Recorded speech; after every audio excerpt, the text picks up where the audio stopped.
Live. Go ahead. All right. Good morning, everybody.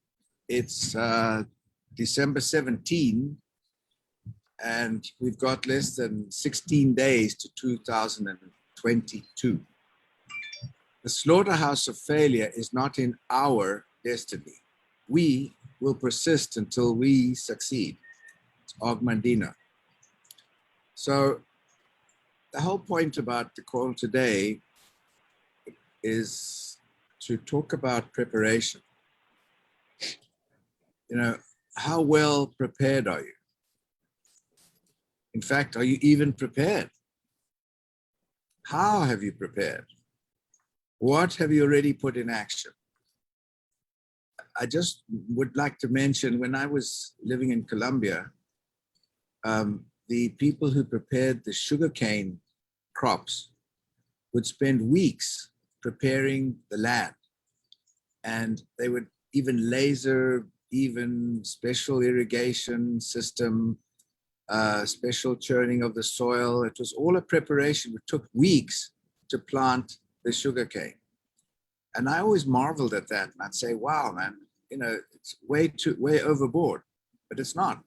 Because if we prepare well enough, then the rest of the crop, in that case sugarcane, would have a much better yield than if we didn't,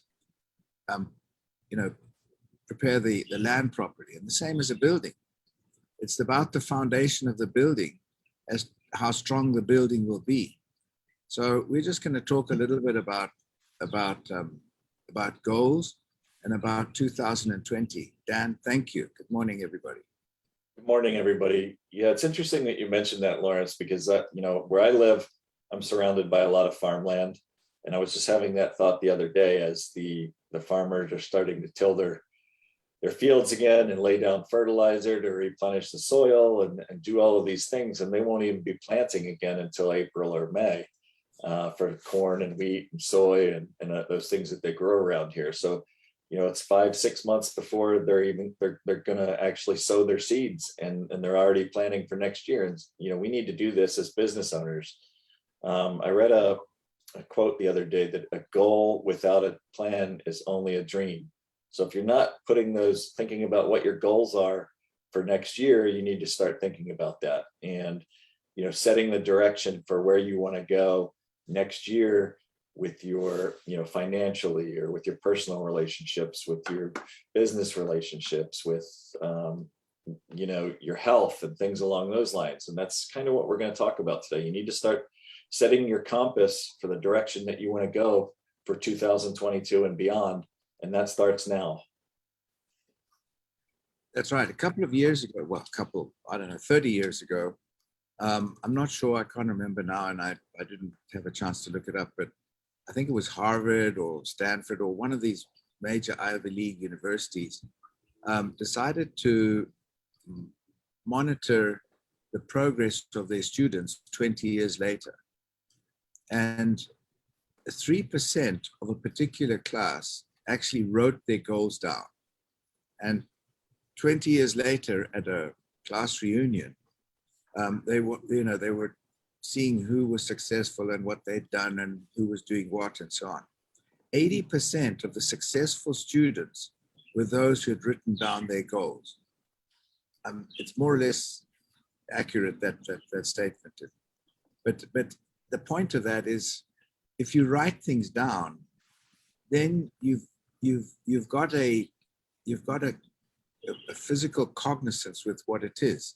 It's a tangible visual that you can look at and remind yourself each day what those goals are. And the goals, we start looking at our goals and we look at at the circle of life, the wheel of life. And we look at family, we look at health, we look at financial, we look at business, we look at a whole lot of different aspects of that. But each one of those needs to be explored, because we need to really understand step by step where we're going, how we're going, and how we're going to get to our goal. So, on just a family, for example, are we going to be reactive or proactive? I'm just thinking about, for example, Andy Feltz. Andy Feltz is one of the people I most admire, that I've ever met, in fact, in terms of smarts and organization and so on. He's got 3,200 nursing homes in 29 states. He has around 400 doctors that give service to those nursing homes in terms of, eye health and dental health and so on. And yet, he still manages to be a coach for his son's volleyball team. That is leading by example. That is when you're really, really disciplined and organized and you plan. You cannot have a business of that size without really close, great plans. Family is paramount. Go ahead, Dan. So I just wanted to let everybody know I looked up 3 different worksheets to help set your goals for next year, and kind of put together a little business plan. There's 3 different types, so there's something in there for everyone. I dropped that into the chat. But science says only 8% of people actually ever achieve their goals. Why is that? They're doing something different. Most of the time it comes down to simple habits to help keep you accountable for what your goals are and where you're headed and where that compass is set. So, and one of the things they do, they begin with the end in mind. They know where they're headed. And so you need to set that course for where you want, not only where you are today, but where you want to be in the future and where you want to be next year, right? And the year beyond that. So they also build a support system around them. They know that they can't do it alone. They know that they need to have a team and others helping them reach their goals. They set specific and challenging goals. People that follow to these 2 principles of setting specific and challenging goals led to higher performance 90% of the time. They recognize when they're procrastinating. They look at what they're doing on a daily basis, and if they're procrastinating, they figure out ways to get back to work. Just like there's interval training for exercise, I read an article about interval training for business. If you spend 42 minutes on business and then 17 or 18 minutes an hour on other activities unrelated to business, you're much more successful, much more productive. And then those same people, they listen to music for focus. So in the background, they may have some music on that allows them to keep their goals in sight and work towards their goals while they're listening to music. And then they don't multitask. They don't have multiple things. They get rid of distractions so that they can focus on their main goal. Years ago, Japan started with having people in the factories, and they'd start having music, and then they have exactly what you're saying. They'd have a certain number of time where they were very busy in the factory, and then they would give them like 15 minutes or something to do physical exercise or to have a completely distracted mind for 15 or 20 minutes. And the productivity actually was improved. Sweden has the same sort of same sort of thing as well, same system where they focus on the mind of the workers. And even though they're doing mechanical jobs and they're doing things that are boring or that are repetitious, because we do a lot of things that are repetitive. We over and over, we make calls, we call people and so on. It's repetitious. But we've got to maintain that enthusiasm. We've got to maintain that oomph in our voice. We've got to be happy and enthusiastic. And after we've made, 15 calls, obviously our throats get hoarse and we kind of, obviously get tired. So you're right. We have to think about. That's the main key word there is think about things that we do, be in the present. So, consciously be thinking ahead, proactively of everything that we're doing. And you can, when you're setting these goals, you're really need to set a strategy for how you're going to reach those goals, right? And there's two different types of strategy. There's strategic thinking, which is defining everything that you want to achieve with objectives, goals, indicators, things like that. And then there's execution planning. How are you going to achieve those goals, right? One of the biggest mistakes a lot of people make and a lot of businesses make is they wait until the beginning of the year to start planning. When I was in med device sales, interestingly enough, we didn't get our quotas till halfway through the year, a lot of years. So it's like, how do you plan for something that you don't know what your goal is? And the company for a number of years, they had trouble growing. And I think that was a huge part of it. They waited till the middle of the year to give quotas. How do you wait till 6 months into the year to tell people what they need to achieve that year? And then, the time constraint is so low that, you really don't have a lot of time to reach that goal. So you need to start planning before the year ends. That's why we're talking about this today. Utilize those documents that I dropped into the chat. And then, these plans don't need to be elaborate. They need to be simplistic so that everybody on your team is able to understand what those goals are. You're able to easily understand those goals. Your family is able to easily understand those goals. And then you want to make sure that it's a concise, there's concise goals and the strategy is concise. You don't want to have different ideas about where you want to go with different people. Everybody has to be on the same page and have those same ideas for where you're headed and how you're going to get there. So the plan needs to be simple and it needs to be concise enough that everybody's on board and has those same goals in mind and that strategy to get where you want to go. So, there's a couple of, sorry, Lawrence, there's a couple of questions you can ask, some strategic questions when you're thinking about planning and placing goals. What is the one most important thing to improve your business? How are you going to improve your business financially, or with who you're bringing into your team and how you're communicating with them? How are you going to grow this year? How are you going to do that? What's your strategy for growing? What level pin title do you want to reach in this business? What are your financial goals in the business? So, and then what is important to get you there? How are you going to get there? And then finally, what are the challenges you could face in the marketplace? We had some significant challenges with the pandemic in the last 2 years. And, we've had to pivot and figure out a way to do this business a little bit differently because we couldn't do it in person. What are those challenges going to be in 2022, and how are we going to get past those obstacles? So, so on the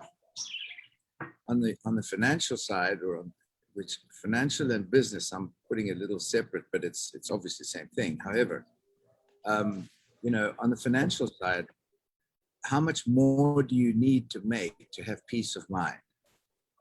Do you have peace of mind right now? You may be at peace of mind. You may be quite happy and relaxed about everything. But if you have some real goals that keep you motivated, then you've got to strive for more, whatever it is. It's not necessarily money, but it's something better, something more you can do. So, and on the money side, the nut that you have to crack every month. How are you actually planning to be able to do that and to double it, to double whatever you want, or triple or quadruple this year? And if when you've got something extra, when you've got an extra, what are you going to do with it? You've got to think about that too. Plan for success. You're planning to do a business, but you've got to also plan for success. What if you really hit the bonanza and you suddenly quadrupled your business from last year, and you've got all this extra time, big one, or money? What are you going to do with it? You've got to think about that too. Start making plans for that. Start making goals for what you're going to do with that also. And on the business side, how many more brand reps do you need? Who have you got as your board of directors? Put them on your whiteboard. Who are they? How much time are you going to spend with each one? How are you going to help them reach their goals so that you can reach your goals, to reach their potential? How attentive are you to your either spreadsheet or your whiteboard? If you've got a whiteboard, that's great. I use the whiteboard. If I also use a spreadsheet because I'm old-fashioned, but it's a question of living and looking at that all the time and focusing on each aspect of it. And it's a plan that has to start before you actually begin to execute it. Yeah, and where are you going to spend your energy? We don't have an unlimited amount of energy. We have an unlimited amount of time in the day, in a week, in a month, in a year. Where are you going to spend the most energy, right? You're going to spend the most energy with those people on your team that have the most potential. Or you're going to spend the most amount of energy with people who are willing to give you their energy, right? I'm not willing to give a lot of my energy to somebody who is unwilling to give me that energy in return towards the business, right? If you're doing that, you're just wasting your time because they're not as committed as you are to them, and they're not committed to the business as much as you are. So, there's a number of different elements that make a good business plan and a strategy plan, goal setting for the year. And, the one of those is, what's the purpose or the why of your organization or your business? This helps keep you, not only you excited, but it helps keep your team excited because they know what your purpose is. You want to set objectives for 3 to 6 years, not only thinking about 2022, but 2022 and beyond. What medium and short-term goals, as well as long-term goals that are going to get you closer to the great objective, the wildly important goal that you may have. And then, you need to have goals for results that you want to be achieved in the next 12 months, with responsibilities by function. If you're working as a team and giving different responsibilities to different folks on the team. And then you need to have indicators and measurements, lead and lag measures of how you're reaching those goals, whether you're reaching those goals. And then you also need to consider global trends. We're a global business. We're global business owners. It's not just here in the United States. So we need to consider how those trends are affecting things worldwide, what those trends are, and how we're going to set our goals and strategies to not only reach people in the United States or in the Americas, but also in different parts of the world. Are we going to spend time targeting people in other parts of the world to expand our business internationally? And that all comes with preparation, goal setting, and strategy planning. So when we talk about your wildly important goal and your lead and your lag, I want to bring something up here. I've got a really tangible example of a lag measure today, which was a lead measure a year ago for Joe Scalia. Dr. Joe Scalia is a chiropractor. He's my upline. and a year ago, he decided that he had gout, and it's just public information. I'm not violating any private information, but anyway, he had gout, and he realized that he was overweight, and he decided he was going to lose 50 pounds. Now, 50 pounds, he was 250 pounds. And 50 pounds is a lot of weight. But instead of saying, I'm going to lose 50 pounds by tomorrow night, he made a plan of action. And it was a compound effect plan. So exercise, riding his bike. He rides 30, 40, 50 miles every morning before going to work. That's hardcore. He went in for a triathlon. and he completed two of them, in fact. So today, not only did he lose his 52 pounds, so he went over his goal, by losing a pound a week, for example. That's 52 weeks, you can lose a pound a week. But his idea was to have this specific, measurable, attainable, relevant, time sensitive, which is SMART goals, which Dan was talking about. And the specific goal for him was 50 pounds. How was he going to do it? He was going to do it by having a weekly or daily. In fact, he got his Fitbit, and he measured everything he was doing, attainable, relevant, and time sensitive. He's achieved every single one of those parameters.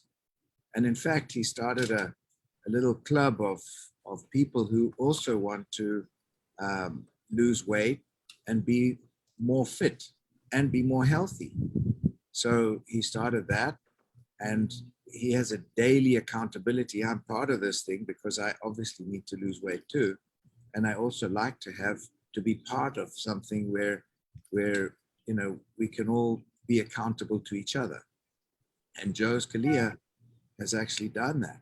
And he's got this group, and he's got, 20 people that are all daily talking to each other about what they did in that one day. What did they eat? How much calories did they consume? How many hours or minutes did they spend doing exercise, et cetera, et cetera. But it's all about goals, and it's about implementing a goal and hopefully writing things down as well. As we're getting towards the end of the year and the first of next year, this is when people start making New Year's resolutions, right? And they wait till the day of, January 1st to make their New Year's resolution, right? Or January 2nd or January 3rd. They just decide that day, oh, I'm going to do this or I'm going to do that without any planning, without any goal setting. And most of those goal, resolutions don't last a month. We're integrating a device into a gym right now, and they're getting into their busiest part of the year. Their busiest part of the year is January because everybody makes New Year's resolutions to get healthier.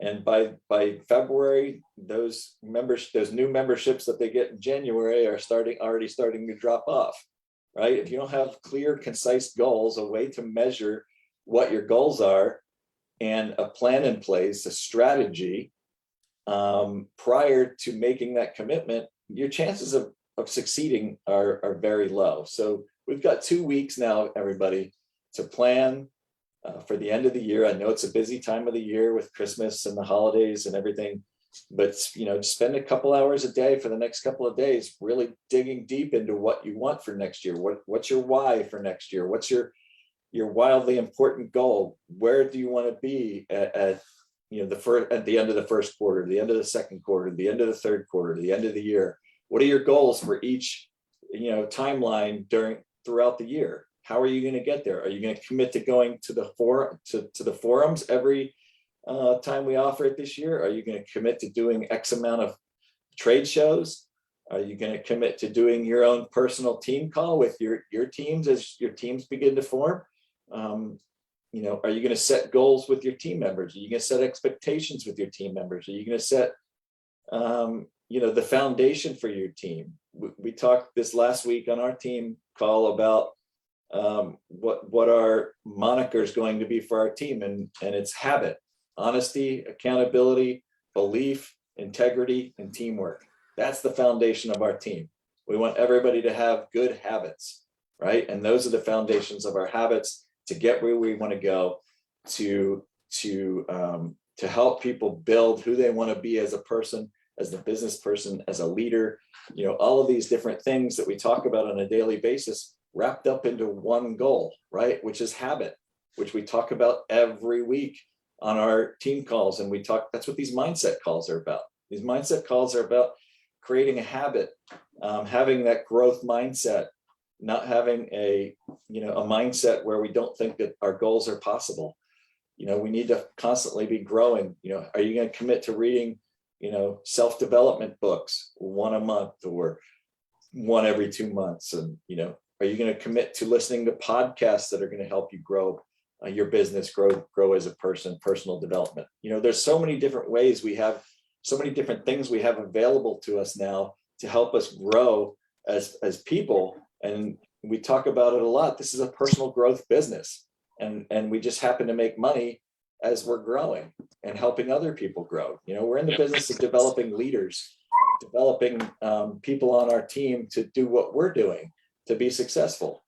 And part of that is leading by example, setting our own goals, having our own habits, explaining what our habits are to people so that they can have those same habits, leading these teams by example, and you're setting goals for everyone, and everybody's on the same page as to what those goals are, how you're going to reach them, talking to them about their personal goals, how they're going to reach them. So, there's two phases to this goal setting for next year. It's one, the first phase is your side of it, where you want to be, where, what your goals are, what your financial goals are, and then what are those for your team, and how are you going to help your team members reach their goals? So on Monday,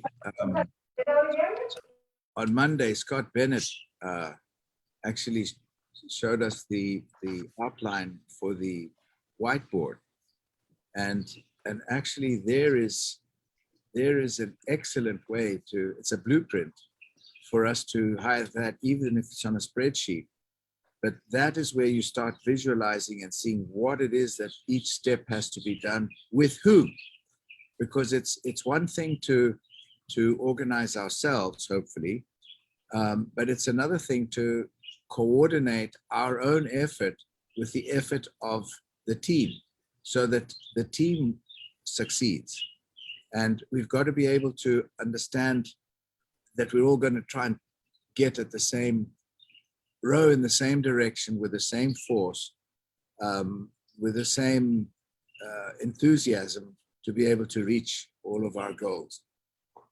It's right on 10. I don't know if anybody's got any questions or anything they'd like to add or anything like that. Please feel free. Nobody?